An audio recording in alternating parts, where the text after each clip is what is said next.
Eh bien salut les artistes, aujourd'hui nouvelle vidéo, j'ai envie de voir toutes mes plus belles photos de 2025 et c'est un peu compliqué parce que j'en ai modifié plus de 5000. C'est pas que j'en ai pris 5000, c'est que j'en ai gardé à peu près 5000, donc faire un triage là-dessus, ça reste compliqué. J'ai voulu même en préparer une petite cinquantaine au début dans un album Lightroom pour vous en parler et je me suis dit mais en fait même si je mets 100, ça va pas vraiment être mes 100 préférés de l'année. Donc ce que je vais faire, c'est qu'on va regarder un peu sur Lightroom celles que j'ai sélectionnées, on va en parler et en même temps à la fin je vous mettrai une petite musique et je vous compilerai mes photos de l'année parce qu'il y en aura d'autres que j'aurais oublié de vous montrer dans la vidéo. Voilà, je trouve ça sympa. On va directement se retrouver sur le Mac. Donc on se retrouve sur Lightroom et là sur le côté on peut voir qu'il y a 12 336 photos au cours de cette année. 48 000 photos en tout depuis que j'ai Lightroom, mais nous ce qui va nous intéresser c'est les photos que modifiées. Et du coup là évidemment on réduit le change, il y en a 4650, je pensais qu'il y en avait quand même 5000. Après j'ai dû faire des tris aussi, une notification pour vous dire de vous abonner tout simplement. Et évidemment c'est compliqué de savoir c'est lesquelles mes plus belles photos parce que déjà je les joue moi-même et puis elles ont toute une affect un peu particulière.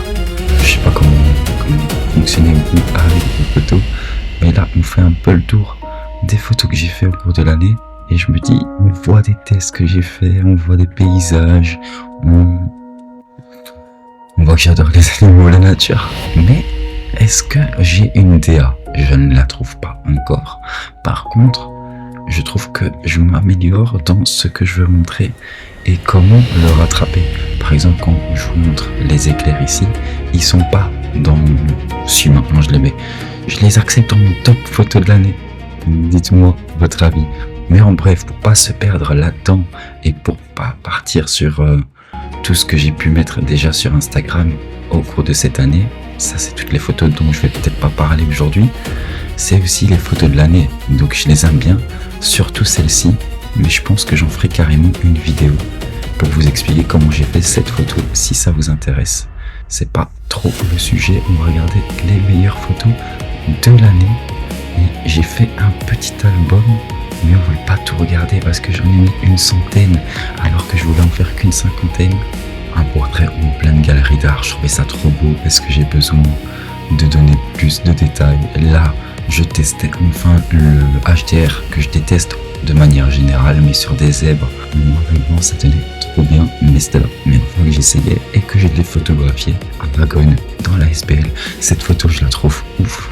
Quand on voit le avant, après, c'est surtout ça. Même chose ici, je trouve que j'ai bien isolé la couleur rouge, j'adore faire ce genre de composition, c'est assez rare. Les petites méduses, en vrai je les aimais pas trop, mais après retouche, ça va. Et je préfère vachement celles-ci, qui sont mon petit coup de cœur de l'année. Là c'était un bisou, juste pour vous montrer des portraits, des statues, la lune, l'espace. Là c'est pendant ma petite période où je testais le C-Star. Par exemple, celle-ci, je la compte comme dans mes plus belles photos de l'année, alors qu'elle paraît un peu simple, mais j'aime bien la composition, j'aime bien les couleurs. Voilà, une fois de plus, pourquoi on va pas pouvoir parler pendant des heures? Mais regardez, j'adore les animaux, j'ai oublié c'était quoi, mais je vous en passe quelques-unes. Oh, le pandarou. Ça, c'est juste parce que c'est cocasse, j'aime bien. Bon, il y a plein de défauts dans la photo, genre ils sont fous, mais pas les gens choqués dans le train, donc en vrai, je me l'accorde, la lune. Parce que j'aime bien faire des tests. Ça, c'est les photos de rue, mais je teste, mais je suis pas à l'aise. Donc, en général, soit je suis avec un téléobjectif, soit je suis carrément devant la vitrine en grand angle. Des photos au téléphone aussi. Quand j'essayais de faire des images un peu floues, j'en ai fait une vidéo qui date un peu si jamais vous voulez aller la voir.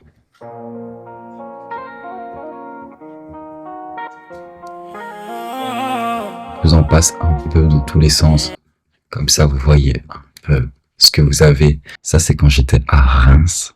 Hop, petite composition de rue, jamais trop. On a croisé le Punisher. J'avais essayé de m'entraîner justement avec le Z6 je pense, mais je suis même pas sûr. Ça c'est avec le Z6. Les éclairs et pas au chocolat. En vrai j'ai rien à dire. Je pourrais vous montrer des settings un peu. Là, on voit le avant-après, des photos que ça donne. Mais je préfère vous mettre une petite musique de fond. Si vous avez des questions, on pourra regarder les photos en détail. Mais ça, c'est les dernières. Pourquoi je l'ai mis? Pour la goutte. Bon, là, ça ne représente pas ce que je voulais vous montrer, mais la goutte, elle est nette. J'ai fait tomber le micro, mais la goutte, elle est nette. Allez, je vous laisse avec des compilations. Bonne fin d'année, je ne sais que dire.